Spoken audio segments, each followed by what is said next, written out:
on pourra les accompagner de l'autre côté, côté production, pour leur expliquer un petit peu comment est fabriquée leur bière qu'ils sont en train de déguster. Bonjour les agris, aujourd'hui je suis à Mamers pour rencontrer Cédric Grouard. Il va nous expliquer comment est fabriquée la bière Mage Malt.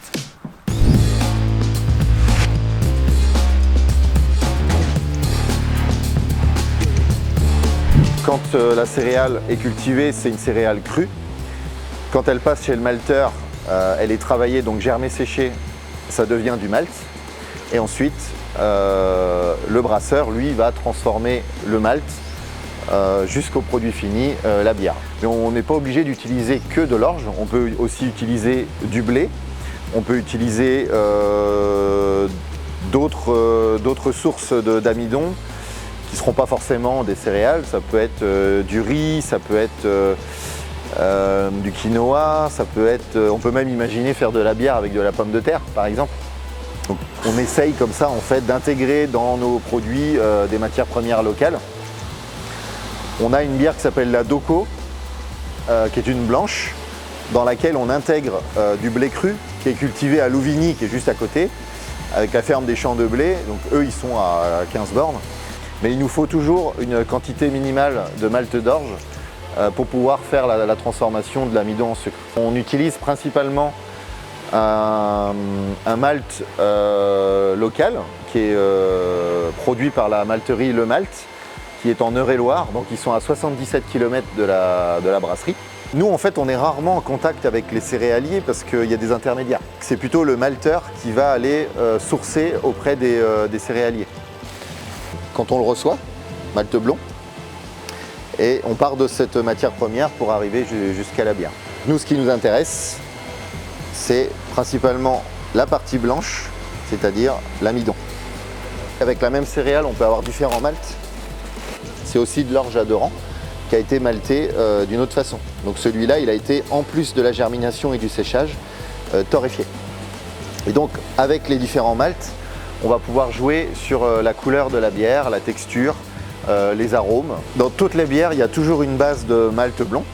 Et ensuite, c'est les malts spéciaux qu'on va amener en petite quantité qui vont jouer sur le type de bière. Pour 2000 litres de bière, il faut à peu près 500 kg de malt.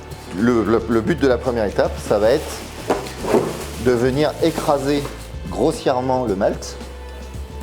Donc là, voilà. Donc ce qu'on a vu tout à l'heure, le malt d'orge, on vient l'écraser grossièrement pour pouvoir atteindre la partie blanche, donc l'amidon. Mais on va aussi utiliser l'écorce de la céréale comme un filtre un peu plus tard dans le process, un filtre naturel. La grosse cuve qui est au-dessus, c'est la trémie, donc c'est ici qu'est stocké le malt concassé. La première cuve de transformation, donc c'est la cuve d'empâtage. C'est ici que va être mélangé le malt concassé avec de l'eau chaude. Donc là, le mélange a été pompé dans notre cuve de filtration. Les drèches, elles sont réutilisées par la ferme des Champs Romés, donc une ferme qui est juste à côté, pour l'alimentation animale. Donc le houblon, c'est une infusion à chaud, un peu comme quand on fait du thé. On va venir infuser du houblon à chaud pour l'amertume, les arômes, mais aussi pour la conservation de la bière. Donc quand il est récolté, c'est une petite fleur verte. On peut en trouver par chez nous sur les bords de rivières notamment. Et donc nous, c'est des houblons qui sont sélectionnés pour leurs arômes ou pour leur capacité à amener de l'amertume dans la bière. On bloque en fait les réactions chimiques et on a un produit le plus frais possible par rapport à la récolte, quoi.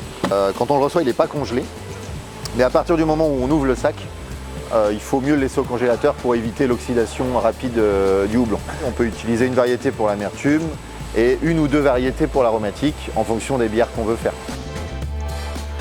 Quand on envoie le brassin vers le fermenteur, on a un jus sucré au goût de céréales. On va ensemencer avec une levure brassicole et la levure va commencer à consommer ces sucres pour faire de l'arôme, de l'alcool et du CO2. Ça, c'est le nom du fermenteur, parce que chaque fermenteur a son petit nom. Ça, c'est pour la maintenance, ça nous permet de bien les suivre. Ça, c'est le nom de la bière, le numéro de brassin, la date du brassage. Et ensuite, il y a des informations qui sont notées par les brasseurs. Là, par exemple, on a mis à froid le 27 mai. Et après, il y a des infos obscures. À mon avis, ils ont des codes et là, je sais plus. Donc là, depuis récemment, on a créé un espace bar qui permet d'accueillir les clients directement à la brasserie. Donc ça nous sert à la fois de showroom pour nos clients pros. Ça nous permet de parler bière pression. On peut aussi utiliser l'installation qui est sur place pour former nos clients bar.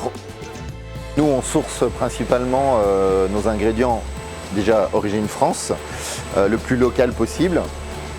On a un process de fabrication qui va plus correspondre à une bière fabriquée de façon très traditionnelle. Une brasserie moyenâgeuse par exemple qu'on aurait pu trouver au Moyen-Âge, on va avoir des process très similaires.